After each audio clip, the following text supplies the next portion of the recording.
Buenos días, hoy continuando con la clase del tema 5, vamos a empezar con la clasificación de triángulos según sus lados. Anteriormente habíamos dado un par de teoremas que hablaba de que si dos lados de un triángulo eran congruentes, los ángulos que se le oponían también eran congruentes y recíprocamente. Si dos ángulos eran congruentes, los lados que se le oponían son congruentes. Así que vamos a usar eso y ahí vamos a incorporar algunas definiciones para tipificar algunos ángulos o algunos triángulos. El primer triángulo que vamos a definir es el triángulo equilátero, que es aquel que tiene los tres lados congruentes. El ABC que está apareciendo en la figura y está marcado los tres lados congruentes. El segundo triángulo es aquel que tiene dos lados congruentes. El par de lados congruentes es en este caso AD y BD, el AB se denomina entonces base de ese triángulo. Se dice isósceles de base AB. Por último, los triángulos que no son isósceles van a ser denominados escalenos. Es decir, un triángulo escaleno es aquel que si yo tomo dos de sus lados, no van a ser congruentes. Si tomo otro par de lados, no van a ser congruentes. Ningún par de lados de ese triángulo va a ser congruente. Definimos también otro concepto que va a ser la altura de un triángulo, y cuando hablamos de altura siempre vamos a referirnos a alguna base. Así que el triángulo va a tener tres alturas, tomando cada uno de los lados como base. Si tomo el AB como base, la altura va a ser el segmento CH1, donde H1 es el pie de la perpendicular a la recta AB por el punto C.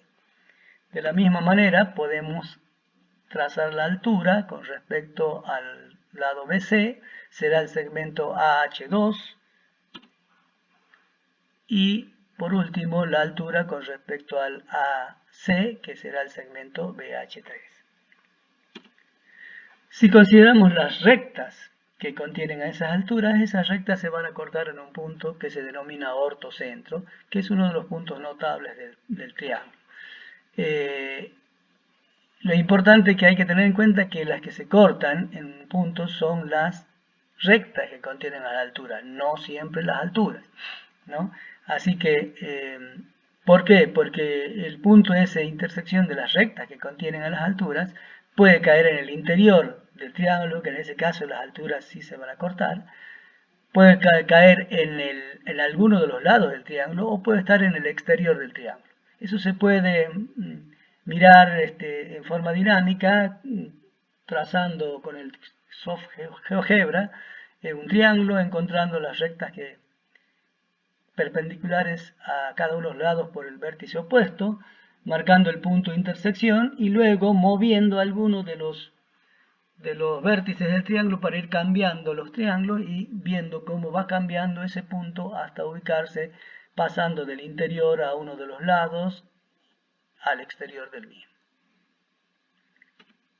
Otro concepto que vamos a definir en un triángulo es la mediana. La mediana va a ser el segmento que une el vértice opuesto a uno de los lados con el punto medio de ese lado. Entonces, si considero el lado AB, la mediana va a ser la CM1. Si considero el lado BC, la mediana va a ser el CM2. Y si considero el lado AC, la mediana va a ser el BM3. ¿No? Estos tres segmentos se cortan en un punto. Aquí sí va a ocurrir que las medianas se cortan en el interior del triángulo, en un punto que se llama el baricentro o centro de masa. Esto en ingeniería es importante si se considera no el triángulo como la unión de los segmentos, sino todo el triángulo con su interior, sería el sector triangular o la región triangular, y si se considera que es de material homogéneo, ese punto es un punto en el cual se podría concentrar la masa. Se considera como que está concentrada toda la masa en ese punto.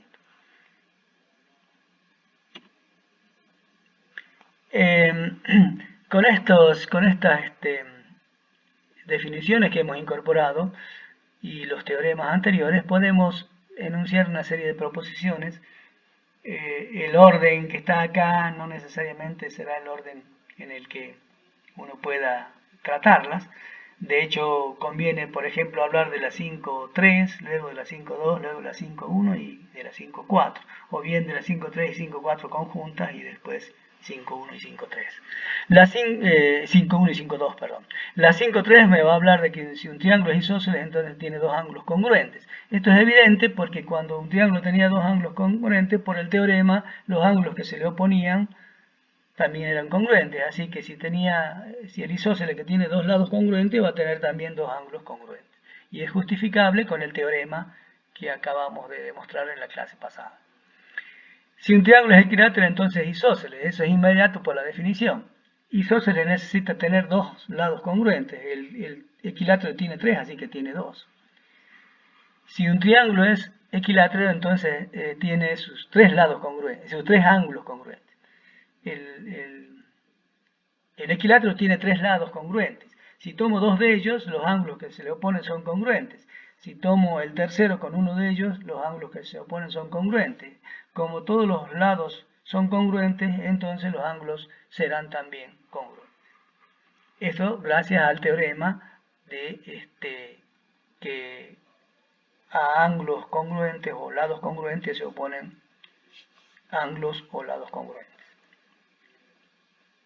Y la de 5.4 es una proposición que tipifica propiedades del triángulo isósceles. Si yo tengo un triángulo isósceles de base AB, como el ADC, ADB, habíamos visto nosotros cuando mostrábamos la existencia de la bisectriz de un ángulo, que cuando yo tomaba puntos en los lados de ese ángulo, de tal manera que los segmentos sean congruentes, la semirrecta que tenía origen en el vértice del ángulo y que pasaba por el punto medio del segmento, era la bisectriz del ángulo. Entonces, y que además la recta DM era mediatriz. Y por las definiciones que nosotros hemos tenido, vamos a ver que la DM y la la DM va a ser altura y va a ser mediana, porque el punto pie de la perpendicular a la recta AB es el punto medio, y esa era la mediana también. Conclusión, en un triángulo isósceles, la mediana y la altura coinciden, y está dada por el punto medio y el vértice opuesto a la base, y la bisectriz está dada por la semirrecta DM y la mediatriz está dada por la recta DM. Y esta última incluye a las tres primeras.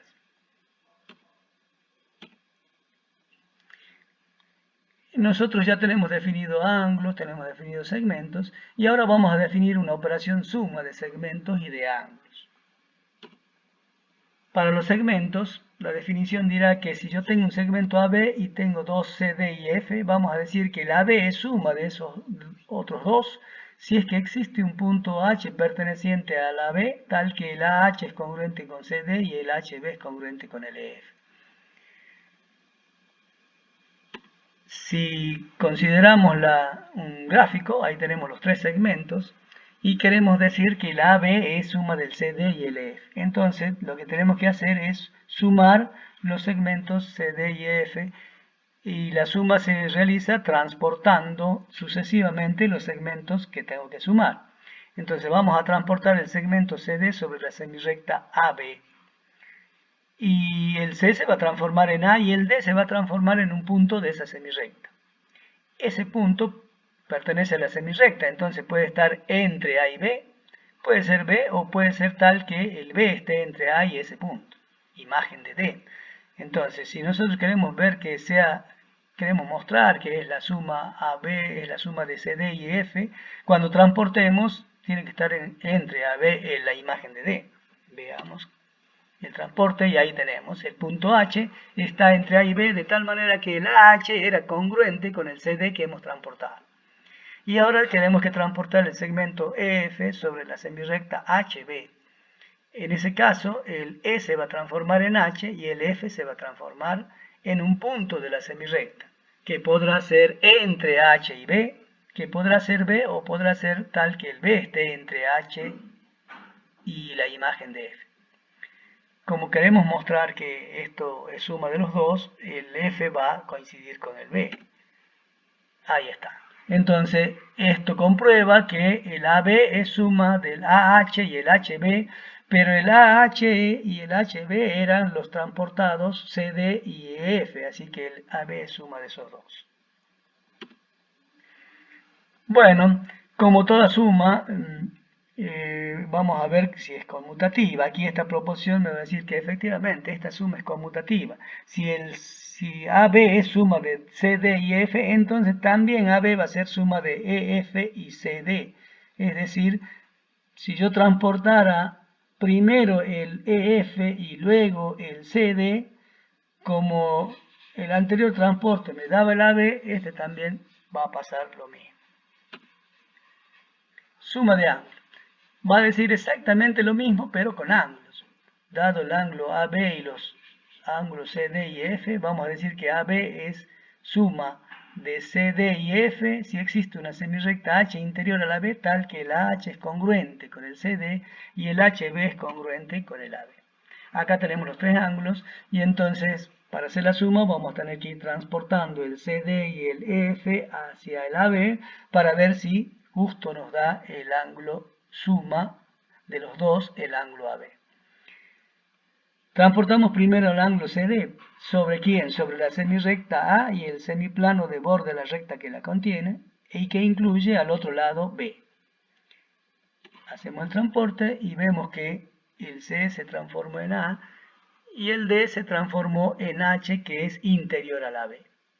Ahora hacemos el transporte del ángulo EF sobre la semirrecta H y el semiplano de borde es la recta que la contiene y que incluye el lado B, y cuando hacemos el transporte vemos que el E se transformó en H y el F se transformó en B, con lo cual verificamos que el ángulo AB suma del CD y el EF.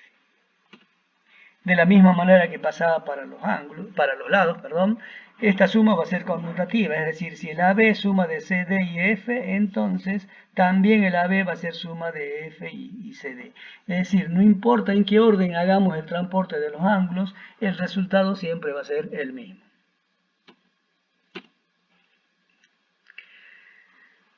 También vamos a definir una relación de orden entre segmentos y entre ángulos. Es decir, dado dos segmentos, vamos a compararlos, vamos a decir quién es menor que quién. Vamos a definir una relación de menor que entre segmentos y de menor que entre ángulos. Entonces, la relación entre segmentos de orden dirá que dados dos segmentos AB y CD, vamos a decir que CD es menor que la AB si existe un punto H perteneciente al abierto AB tal que la H es congruente con CD. Fíjense, decimos al abierto porque no podría ser B la imagen, ¿no es cierto?, del D, porque ahí diríamos que son congruentes. Así que por eso es que exigimos que esté en el abierto. Acá tengo dos segmentos y yo quiero verificar que el CD es menor que el AB. Entonces voy a hacer el transporte del segmento CB sobre la semirrecta AB. Y en la imagen del D tendrá que ser un punto que esté entre A y B. Hacemos el transporte y ahí tenemos efectivamente H está entre A y B, entonces podemos afirmar que el CD es menor que el AB. Fíjense lo siguiente, cuando hacíamos el transporte, si yo tengo dos segmentos y no sé qué ocurre, cuando yo transporte, el H podría estar entre A y B, podría ser B o podría ser el B entre A y H. Entonces quiere decir que hay tres posibilidades para que eso ocurra, ¿no? Pero solo puede ocurrir una de ellas. Entonces eso es lo que queda como la proposición 5.7, es como casi como la tricotomía de los números reales, ¿no? Aquí decimos, si dos segmentos dados, yo analizo y comparo, el AB puede ser menor que el CD, el AB y el CD pueden ser congruentes, o el CD puede ser menor que el AB.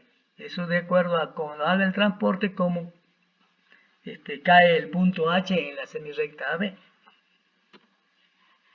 La relación de orden para ángulos va a decir básicamente lo mismo, pero trabajando con ángulos.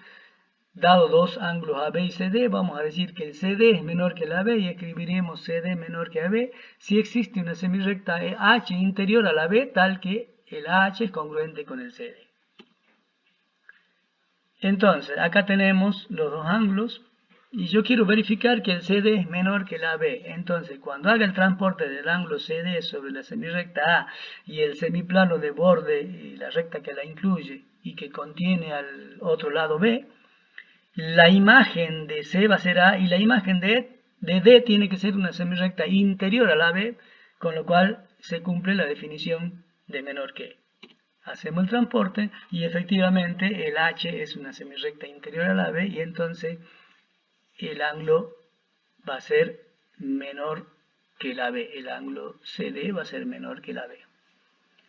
Pero claro, cuando yo tengo dos ángulos cualquiera y hago el transporte de uno sobre alguno de los lados del otro y con el semiplano que contenga al siguiente lado, la imagen de la semirrecta, o sea, el H, que es imagen de uno de los lados del que transporto, puede estar en el interior, puede ser B o puede estar en el exterior, ¿no? Y entonces allá pasa lo mismo que en los segmentos. Dado dos ángulos, debe ocurrir solo una de las tres condiciones: que el AB sea menor que el CD, que el AB y el CD sean congruentes o que el CD sea menor que el AB. Esto es interesante cuando yo tengo que trabajar con demostraciones por el absurdo. O sea, yo tengo que probar, por ejemplo, que el AB es menor que el CD y quiero hacerlo por el absurdo, tendría que negar eso. La negación de eso será, entonces, si no pasa que el AB sea menor que el CD, debe ocurrir que o es congruente o el CD es menor que el AB. Y trabajar con ello para ver si llegamos a algún absurdo, con lo cual se demuestra en la proposición que quiero. Bueno, siguiendo con nuestra construcción de la asignatura, vamos a incorporar algunas definiciones que tienen que ver con los segmentos y con los ángulos, y de tal manera que podamos tipificar esos nuevos conceptos que vamos a definir en función de las relaciones de orden o de la suma de segmentos que hemos definido anteriormente. En el caso del segmento, nosotros habíamos definido un segmento como el conjunto determinado por dos puntos distintos de una recta.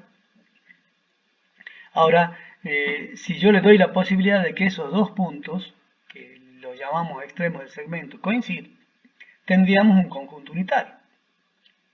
A ese conjunto unitario es que lo vamos a llamar segmento nulo. Y bueno, si yo tengo un segmento nulo, ese va a ser menor que cualquier otro segmento no nulo, ¿cierto? Y además, si tomamos la suma, si yo sumo un segmento y le sumo a ese segmento el nulo, el resultado va a ser el mismo segmento. Así que estamos en presencia del elemento neutro de esa suma de segmentos que hemos definido. Y para el ángulo habíamos definido como unión de dos semirrectas de igual origen no colineales. Estábamos excluyendo las colineales. Si ahora permitimos que sean colineales, esos dos lados pueden ser iguales. En el caso de que sean iguales lo vamos a llamar ángulo nulo. O pueden ser opuestos y ahí lo vamos a llamar ángulo llano. En el ángulo nulo, y naturalmente va a ser menor que cualquier ángulo no nulo. Y en la suma, cualquier ángulo sumado al nulo me va a dar el mismo ángulo. Así que el ángulo nulo va a ser el neutro de esa suma de ángulos. Y el caso del ángulo llano, ¿no es cierto? Como nosotros estamos trabajando con ángulos de interior convexo, este va a ser el mayor de todos los ángulos. Ya que si yo tengo que las semirrectas tenían igual origen, pero considero el ángulo mayor que un llano, ya el interior no va a ser convexo, ¿no? Entonces el ángulo llano va a ser mayor que todos los ángulos. Y va a ocurrir que como es el mayor de todos los ángulos, cuando yo sume dos ángulos, a lo sumo puede darme un llano. Si yo tengo dos ángulos y sumo y me da mayor que un llano, esa suma de ángulos no existe. Y esta es la diferencia entre sumar segmento y sumar ángulo. Sumar segmento siempre voy a obtener un segmento como resultado. Es decir, la operación va a ser cerrada. En cambio, la suma de ángulos no va a ser cerrada, ya que cuando yo sume dos ángulos que me den mayor de un llano, esa suma ya no va a estar dentro de los ángulos de interior convexo, es decir, no va a ser una suma cerrada, porque ya no existe en el conjunto en el cual estamos trabajando. Con estas definiciones vamos a dar una serie de proposiciones que tienen que ver con estas desigualdades y suma. Si yo sumaba dos segmentos, el segmento suma, ¿no es cierto?, va a ser mayor que cualquiera de los sumandos. Eso es natural, por la definición que dimos de menor que. Y lo mismo va a ocurrir con la suma de ángulos, ¿no? El ángulo suma, si existe, va a ser mayor que cualquiera de los ángulos sumandos. Eso ocurre en los números y acá estamos viendo que en nuestra definición también va a pasar. Y luego también lo de la proporción 511 que afirma que en cualquier suma de segmentos o ángulos se puede sustituir cualquiera de los sumandos por otro congruente con él, ¿no? Porque como el congruente básicamente es el que yo tengo pero transformado en otro, es decir, mediante un movimiento, entonces no va a modificar para nada la suma, porque el transporte me va a dar exactamente lo mismo.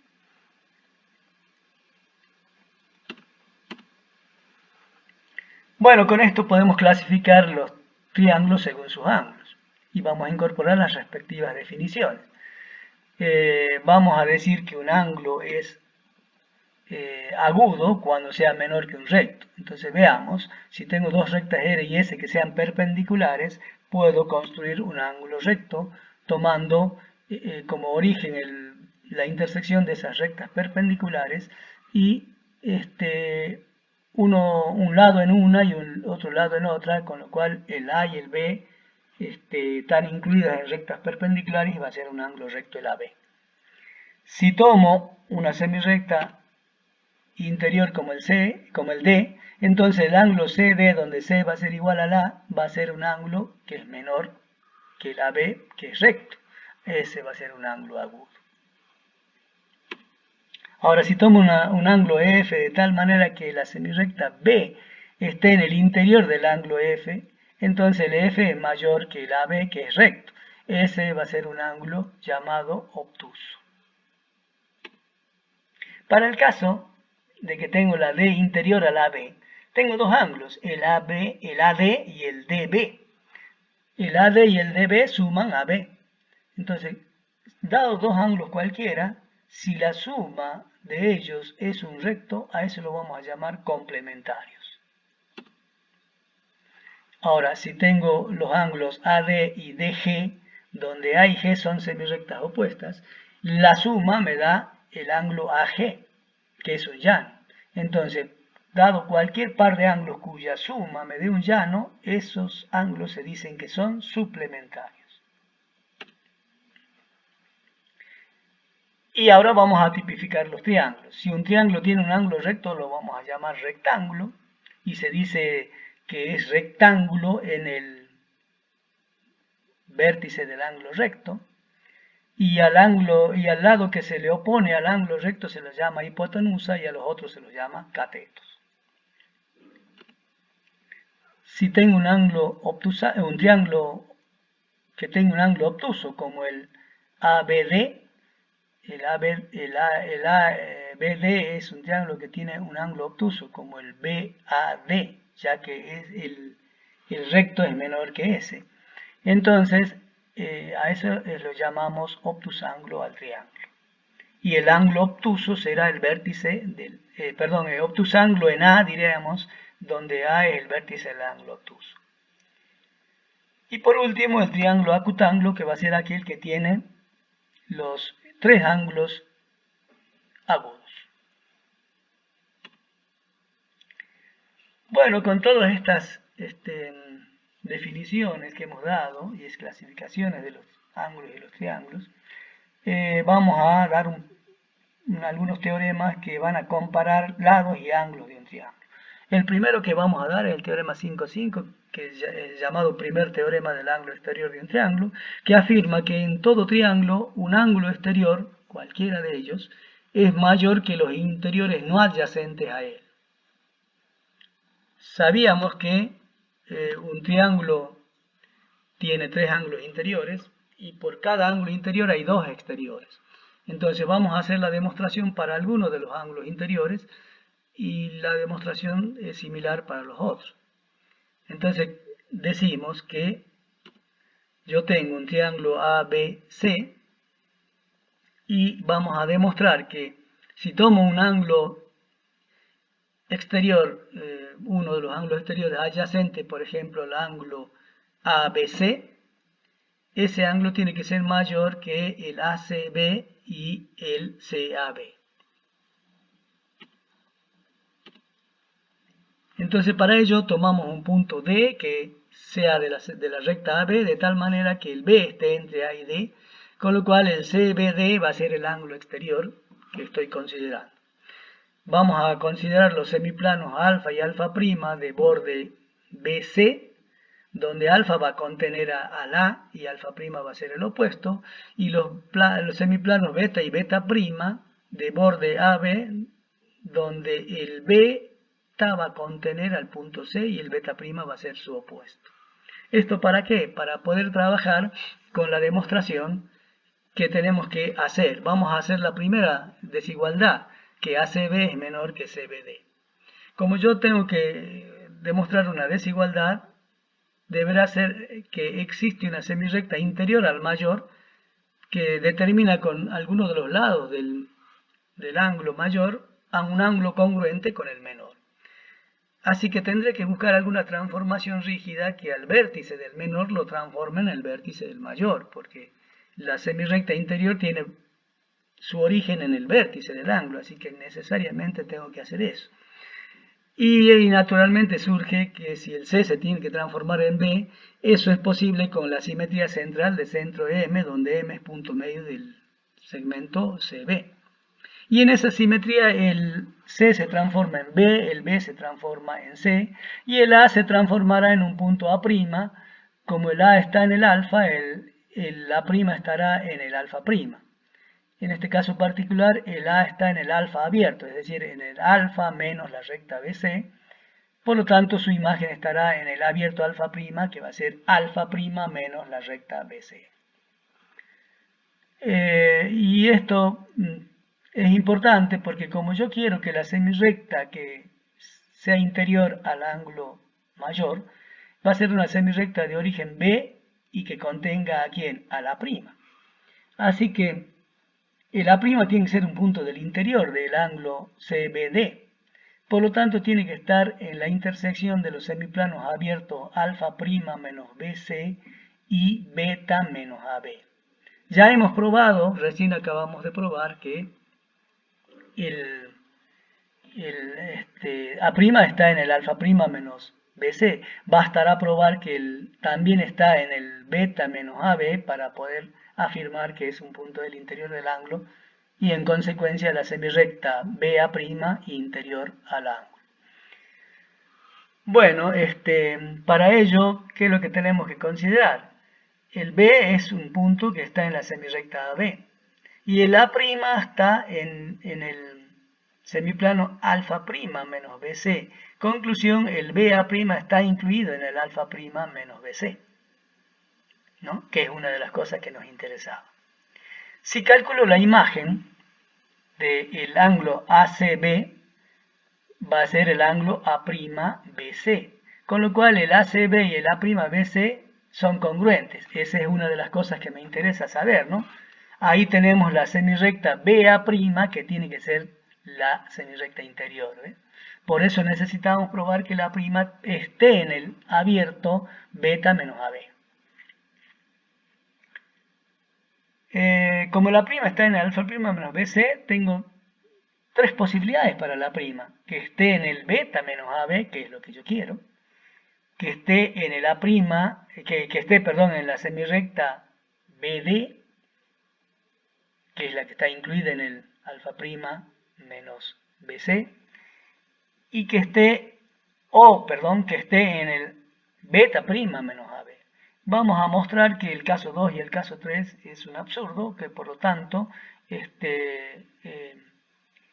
se descarta esa posibilidad y entonces nos quedaría solo la una, que es lo que nosotros necesitamos.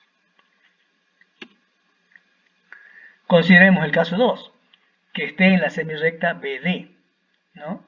Entonces, ahí tenemos, está el A' en la semirrecta BD, pero por propiedad de la simetría central, si el A' es la imagen de A en la simetría central de centro M, entonces la intersección de A' tiene que ser M, pero en este caso la intersección de A' es B. Con lo cual estaríamos diciendo que el B y el M son iguales, absurdo, porque el M es punto medio del BC y está entre C y B, no puede ser B. Así que ese caso descartado. Consideremos el caso 3, ahí en la diapositiva dice 2, debería decir 3, es un error de tipeo. Entonces vamos a suponer que la prima pertenece al beta prima menos AB, ¿no? Como el B pertenece a la recta AB y esa recta separa el plano en beta y beta prima, y el C pertenece al beta, entonces la semirrecta BC abierta está incluida en el beta menos AB. Y su opuesta está en el beta prima menos BC, beta prima menos AB. Así que ya sabemos que esa semirrecta va a estar en el semiplano beta prima menos AB. Y como el A' estaba pensado que está en ese beta prima, el A' cortará esa semirrecta en el punto M, ¿no? Pero entonces el M está en la semirrecta opuesta a la BC, absurdo, porque en ese caso el B tendría que estar entre C y M, y eso no puede ser porque el que está entre B y C es M por ser punto medio. Así que este absurdo proviene de haber supuesto que el A' puede estar ahí, no está ahí, y en consecuencia el A' pertenece al beta menos AB. Pero ya pertenecía al A' menos BC, así que entonces tiene que estar en la intersección de A' menos BC con beta menos AB. Pero eso no es más que el interior del ángulo CBD. Conclusión, la semirrecta BA' es una semirrecta interior al ángulo CBD. Pero es una semirrecta interior tal que el CBD, interior al CBD tal que el ACB era congruente con el A'BC, así que cumple con la definición de menor que, con lo cual podemos decir que el ACB es menor que el CBD, porque la definición decía si existe una semirrecta interior que forma con los lados del ángulo mayor un ángulo congruente con el menor, ¿ve? Aquí estaríamos diciendo esa semirrecta, la BA', forma con el lado BC del ángulo CBD, el ángulo marcado con negro, que es congruente con el ángulo ACB también marcado con negro. Pero resulta que si este es congruente con este y este es una semirrecta interior a este es mayor que ese ángulo. Bueno, si nosotros queremos demostrar la otra desigualdad, ahora queremos demostrar que el CAB es menor que el CBD. Aquí necesitamos que el vértice del ángulo CAB, que es A, se transforme en el vértice del ángulo CBD, que es B. Entonces, se hace exactamente lo mismo, pero ahora en lugar de tomar el punto medio del BC, vamos a tomar el punto medio de la B, ya que necesitamos que el A se transforme en B, que el B se transforme en A y el C se transforme en un punto del interior del ángulo ABE.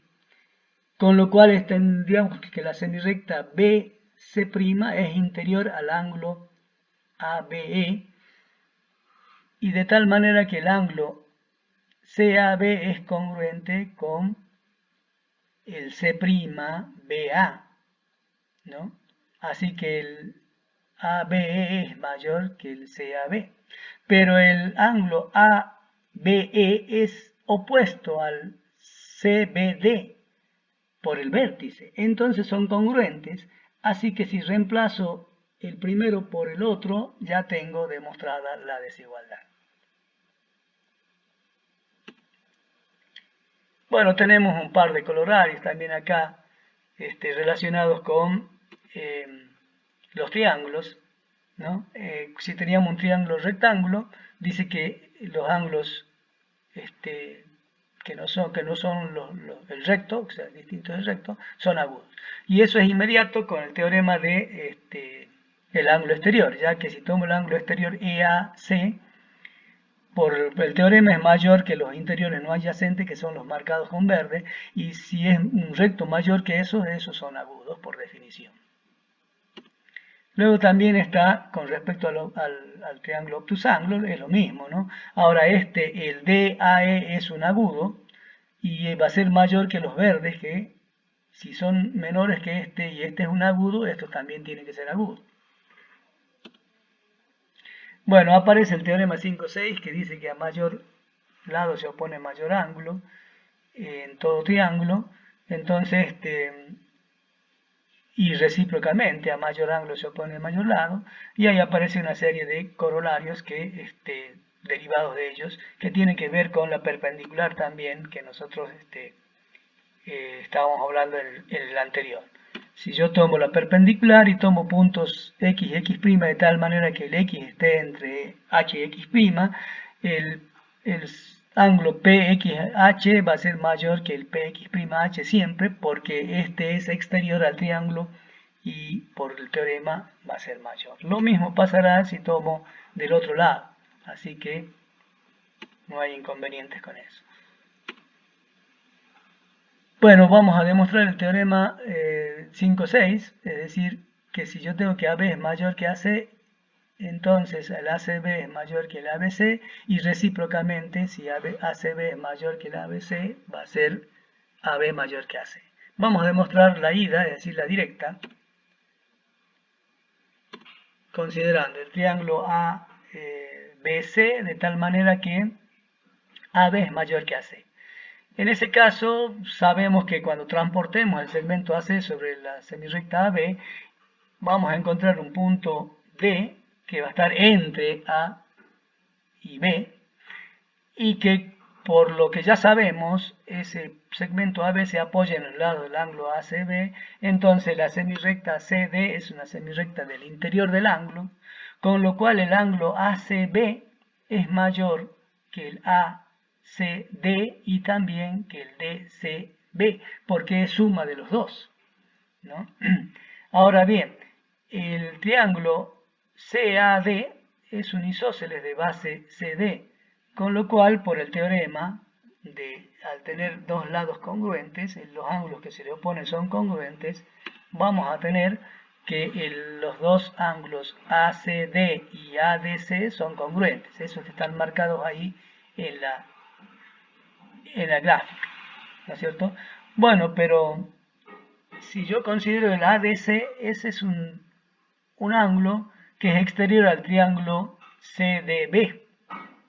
Por lo tanto, por el teorema va a ser mayor que cualquiera de los interiores no adyacentes a él. Así que si marco el ángulo DBC, el ADC, que es exterior, va a ser mayor que él. Eso es lo que estamos poniendo ahí. Pero resulta que ese es congruente con el ACD. Así que el ACD va a ser mayor que el DBC. Pero el DBC, como la semirrecta BD contiene al A, es lo mismo que el ABC. Conclusión, el ACD es mayor que el ABC. Pero ya habíamos dicho que el ACB es mayor que el ACD. O sea, el ACB es mayor que el ACD. Y el ACD es mayor que el ABC, por transitividad el ACB va a ser mayor que el ABC, que es lo que queríamos probar. Para la demostración de la recíproca, lo que hay que hacer es trabajar con el método indirecto. Conviene hacer eso. Es mucho más simple que trabajar con el directo. Si yo trabajo con el método indirecto, tendría que negar, ¿no es cierto? Yo digo, si esto es mayor que esto, entonces los segmentos tendrán que ser AB mayor que AC. Y si niego eso, yo tendré que decir, bueno, si AB no es mayor que AC, tengo dos posibilidades que debe ocurrir. La negación de eso es que el AB sea congruente con el AC o que el AB sea menor que el AC. Cuando haga eso, seguro que voy a llegar a alguna contradicción absurdo, teniendo en cuenta esto que acabamos de probar. La demostración está hecha en el texto, así que los invito a que vean esa demostración y si no logran comprender la idea que yo le estoy dando, después en las clases de consulta me piden la aclaración. Esto ha sido todo por hoy. Nos veremos en la tercera y última clase del tema que ya les estaré informando cuándo será.